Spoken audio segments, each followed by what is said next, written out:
இன்று என்னை எவனாவது கேட்டால் உன்னுடைய கடைசி ஆசை என்ன என்று எங்களுடைய அண்ணன், என்னுடைய சொந்த அண்ணன் மாதிரி பார்க்கக்கூடிய என்னுடைய அண்ணன் திரு ஜோசப் விஜய் ஆகிய நான் என்பதை வாசிக்கின்ற போது அதை என்னுடைய இரண்டு கண்களாலும் பார்க்க வேண்டும் என்று ஆசைப்படுகிறேன். திரள் நிதி என்று சொல்லிக்கொண்டு எங்களுடைய புலம்பெயர்ந்த மக்களுடைய பணத்திலே தன்னுடைய பிள்ளையையும் கொண்டு அமெரிக்காவிலே படிப்பித்த சீமான் என்கிற சாமானுக்கு இவர்கள் வடிவாக படித்திருக்கார். ஒரு கட்டுப்பணம் கூட திருப்பி இல்லை. கச்சதீவை மட்டுமல்ல, நெடுந்தீவு மட்டுமல்ல, அப்படியே போனால் கிழக்கு மாநிலத்தில் இருக்கின்ற மட்டக்களப்பையும் நீங்கள் இலங்கைக்கு இந்தியாவுக்கு தாரை வார்த்து கொடுங்கள் என்று சொல்லி நான் சொல்லுகிறேன். மொத்த தற்குறிகளும் நேற்று கத்தியதை நான் பார்த்தேன். கத்துங்கடா, கத்துங்க, இதையும் கத்துங்க, இதுக்கு மேலேயும் கத்துங்க. இதை பற்றி நான் கவலைப்பட போறதில்லை. ஏனென்றால்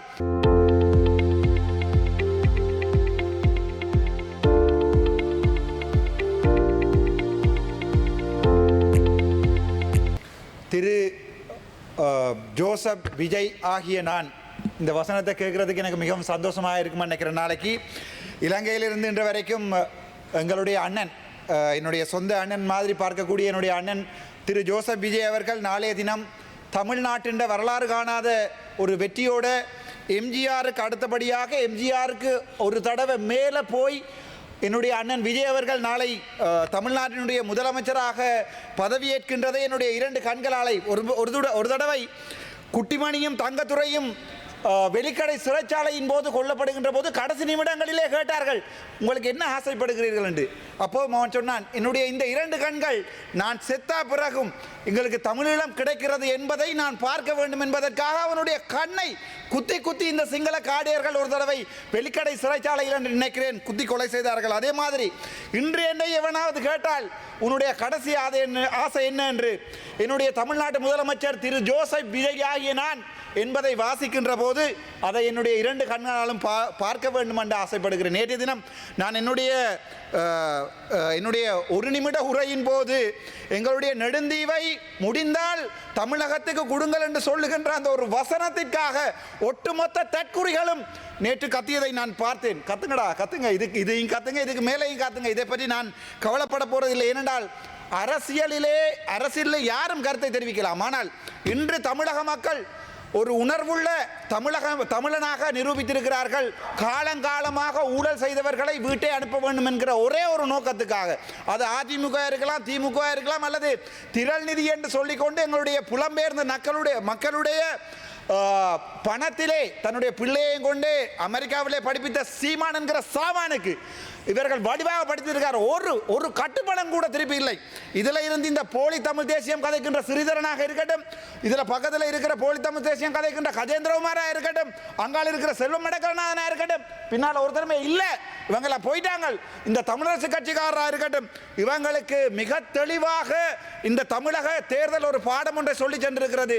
தேசிய தலைவருடைய போராட்டத்தையும் தேசிய தலைவருடைய அர்ப்பணிப்புகளையும் மாவீரர்களுடைய அர்ப்பணிப்புகளையும் எவனொருவன் தன்னுடைய அரசியலுக்காக பாவிக்கிறானோ அவன் மக்களாலே தூக்கி எறிக்கப்படுவான். எவனொருவன் அந்த போலி தேசியம், அதில் ஒருத்தர் இருக்கிறார் மணிவண்ணன் என்று, டாக்டர்ஸ் கால நக்கின மணிவண்ணன் அன்றைக்கு என்னுடைய நீதிமன்றத்திலே போராடுகிறார் ராமநாதன் அர்ச்சுனாவினுடைய துப்பாக்கியை பறிக்க சொல்லி. நான் இன்றைக்கு சொல்லுகிறேன், என்னுடைய இனம் துப்பாக்கியால் தன்னை பாதுகாத்துக் கொண்ட இனம், அதை மறப்பதற்கு நான் தயாராக இல்லை. ஆனால் இன்று கூட நான் விரும்புகிறேன் சிங்கள மக்களோடு நாங்கள் ஒற்றுமையாக இருக்க வேண்டும் என்று.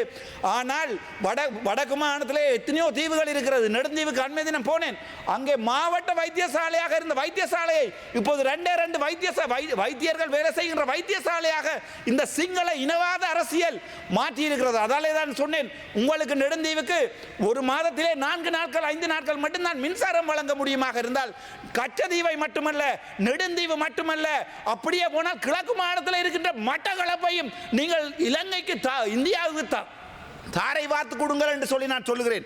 ஏனென்றால் தன்னுடைய சொந்த இனத்திற்கு ஒரு கடல் பயணத்தை கூட ஒழுங்காக செய்து வைக்க முடியாத இந்த அனுரகுமார நாயக்க போன்ற அரசாங்கம் எனக்கு நம்பிக்கை இல்லை. எந்த ஒரு சந்தர்ப்பத்திலுமே ஒரு வைத்தியசாலை இல்லை, ஒரு அவசரமாக ஒரு அம்மா பிள்ளை பெறுவதாக இருந்தால் ஒரு மிட்வைஃப் கூட இல்லை. ஒரு மிட்வைஃப் இல்லாத ஒரு இடம், ஒரு வைத்தியர்கள் வாழ முடியாத ஒரு இடம் என்றை நெடுந்தீவாக மாற்றியிருக்கிறார்கள். கொஞ்சம் கொஞ்சமாக நெடுந்தீவு, அனலதீவு, புங்குடுதீவிலிருந்து மக்கள் இடம்பெயர்கிறார்கள். அந்த நிலைமையில் இருக்கும்போது தான் சொன்னேன், தமிழ்நாட்டு மக்கள் உங்களுக்கு தெரியும், காலமாக எம்ஜிஆர்ல இருந்து தற்போதைய எங்களுடைய ஒரே ஒரு நம்பிக்கையாக இருக்கின்ற விஜய் வரைக்கும் இலங்கை தமிழீழ மக்கள் நம்பியிருப்பது தமிழக மக்களை. ஆகவே தமிழக மக்களிடம் ஒரு அன்பான வேண்டுகோள், நான் தமிழ் கதைப்பதால் தான் என்னுடைய பரம்பரை இங்கே அழிக்கப்பட்டிருக்கிறது. நான் கதைப்பது இந்த சிங்கள குகையிலே ஒரு தமிழ் கதைக்கின்ற ஒரு புலியாக கதைப்பதால் தான் என்னுடைய இனம் இன்று வரை பிறக்காத பிள்ளையை கூட தயார் போட்டு எரித்திருக்கிறார்கள். ஆகவே எங்களுக்கு இருக்கிற கடைசி நம்பிக்கை எங்களுடைய முதலமைச்சர் விஜய் என்பதை இன்றைக்கு சொல்லிக் கொள்கிறேன். இந்த விடயத்தை நான் தமிழில் கதைக்கின்ற போது இவர்கள் சொல்லுவார்கள், ஓகே நீங்கள் சிங்களத்தில் கதைக்கலாமே, சிங்களத்தில் கதைக்கின்ற போது கேளுங்கடா, சிங்களத்தில் இருக்கிற கேளுங்க. මට මේක කියන්න ඕනේ මේ මුලාසරණ මන්ත්‍රතුමනි මං එදා කිව්වා අපේ ජෆ්නාව දෙන්න මේ ඉන්දියාවලින් කියලා. මන් කියන්නේ මේ සමහරුන්ට මම කතා කරන දෙමළ තේරෙන්නේ නැති ඉඳලා සමහර මාධ්‍ය මේක මේ වෙනස් කරලා දාලා තියෙනවා. මම කිව්වේ පැහැදිලිවම කච්චදීව නෙවෙයි ඉන්දියාවත් දීලා ඉවර කරලා දාන්න කියලා. මේ ශ්‍රී ලංකාවත් දීලා අපේ ලංකාවත් දීලා ඉවර කරලා දාන්න කියලා. දැන් සමහර ජෙප්පන් ටික ආවිල්ලා මට කියනවා අයි ડોක්ටර් ඔයා අපේ රටට ආදරේ නැද්ද කියලා. අපේ රටට ආදරේ. හැබැයි ගිවිසුම 7ක් අත්සන් කරලා අනුරෝමසා නායක ගිහිල්ලා අත්සන් කරලා එනකොට තේරෙන්නේ නැහැ. ඒවට කිසි දෙයක් කිව්ව නැහැ. හැබැයි අපි කිව්වොත් තමයි ඔක ලෙඩක් හදන්නේ ජෙප්පන්ට. ඒ නිසා මං කියන්නේ ඔයගොල්ලෝ ඉවිසුම 7ක් ලියලානේ තියන්නේ. මෝඩිට දීලා තියන්නේ. මං කියන්නේ ඒකින් කැලලක් අරගෙන තමිල්නාඩු වලට දෙන්න කියලා. ඒම නැතුව නිකන් මගේ රට මං විකුණන්නේ නැහැ. මතක තියාගන්න. අපි මේ රට ඕන කියලා රණ්ඩු වෙච්ච මිනිස්සු. අපි 1988 87 මිනිස්සු තමන්ගේ මිනිස්සු මැරලා දාලා නැහැ. අපි මේ රටට ආදරේ. මේක මගේ රට. ශ්‍රී ලංකා කියන්නේ මගේ රට. හැබැයි ඕගොල්ලෝ ඉවිසුම් 7ක් අත්සන් කරලා ඉන්දියාවට මෝඩිට විකුණනවා කියන්නේ උඹලා ඵලයල්ලා මේ මෝඩිට අපි යන්න තමිල්නාඩු වලට කියලා කිව්වේ. කවදාවත් මේ රට විකුණන්න මට ඕමනාවක් නැහැ. එහෙම ඕමනාවක් තිබ්බොත් අපි ඒ කාලෙම ගිහිල්ලා බයිනවනේ මේ ඉන්දියාවලට. හැබැයි මම එකක් කියන්නම්. ওই කච්චදීව යනකොට අපේ ජනාධිපතිතුමා ගියා ජැකට් එකක් මුකුත් දාන්න නැතුව මෙහෙම ගියා. මෙහෙම ගියාම ඔක්කොම ඔන්න ජනාධිපති යනවා කච්චදීව. ඔබතුමාට තව විනාඩි 2ක කාලයක් තිබෙනවා ගරුමාත්මයා. අපි යනකොට අපි ගියා මේ බෝට් වලට. එක බෝටුවක්වත් රජයේ බෝටුවක්වත් නැහැ මේ නාගදිව යන්න. උඹලා තමයි කිව්වේ මේ පිළිමි වන්දනාම ගෝත්‍රික වැඩ කියලා. මතකයිද? පිළිමි වන්දනාව ගෝත්‍රික වැඩ කියලා මිනිස්සු නාගදීපට යන්න මේ රජේ එක බෝටුවක්වත් දාලා නැහැ. මතක තියාගන්න. ඒ නිසා තමයි මම මේ බෝට් එක නැක්කේ. ඒ නිසා තමයි මේ වීඩියෝ ලීක් උනේ මේ ජැකට් නැතුව. මම මූදුව උපදිලා අවුරුදු 40යි.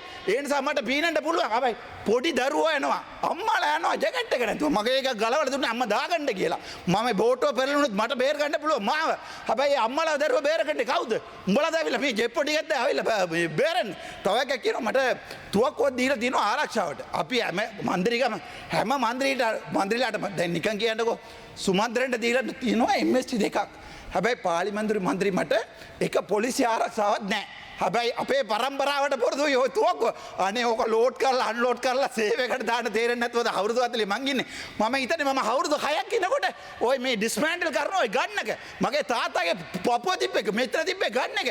මගේ අයියාගේ මිත්‍ර තිබ්බ ගන්න එක. මම මේ ගන්න එක තමයි උපදුනේ. ඒ නිසා මට ඒක ලෝඩ් කරලා සේව් එකට දාලා ඔයා ගල් එකක් ගැහුවොත් මම බඩි දිනනවා කියලා කියන්නේ මට තප්පරයක්වත් යන්නේ නැහැ. හැබැයි මට තේරෙන්නේ නැහැ. ඒ බම්බුවකට නේ ගන්න එක දීලා තියෙන්නේ. මට ආරක්ෂා කරගන්න පුළුවන්. හැබැයි ලැජ්ජ වෙන්න ඕනේ අනුර කුමාරස්වාමී නායක ආණ්ඩුව. එක ඇමති කෙනෙකුට ඕගොල්ලෝ ආරක්ෂාව නැතුව පාර යනවාද කියලා බලන්නකෝ. හැබැයි අපිට තුවක්කුවක් දීලා ඊට පස්සේ අපේ ගල් ගහන්න මිනිස්සුවත් සෙට් කරලා ඒක 2023 කලින් හිටපු ඇමති ඩග්ලස් දේවානන්දගේ මේ කට්ටිය ඇවිල්ලා මට ගල් ගහනකොට මාව බේරන්න මට තුවක්කුව ඕසන්න නැතුව නිකන් ආයේ ගල්යක් ගහලා වීස් කරන්නද? ඒ නිසා මේ රජයට මම කියන්නේ රජය මේක පොඩ්ඩක් හිතලා බලන්න ඕනේ. තමුන්ට ආරක්ෂාව ගන්නවා නම් ඒ වගේම විපක්ෂයේ වාඩි වෙන ඉවර කරනවා. විපක්ෂයේ වාඩි වෙලා ඉන්න එම්පිට ආරක්ෂාව දෙන්න ඕන කියලා. හැබැයි තමුන්නාසලා යනකොට මොකද කිව්වේ? බස් වල යනවා, ට්‍රේන් වල යනවා කිව්වනේ. අපි තාම ඒ පරණ බෝට් වල මාළු වල එන බෝට් වල ගියාම නාගදීප. තමුන්නාසලා යන්නේ මොකද? නේවි එකකින් බෝට් එකේ ආර්මිකින් බෝට් එකේ ඒ නිසා කරුණාකරලා මම ඉවර කරනවා. කරුණාකරලා මම ඔයාලට කියන්නම් විපක්ෂයේ ඉන්නේ මන්ත්‍රීලාට පුළුවන් නම් ආරක්ෂාව දෙන්න. Thank you.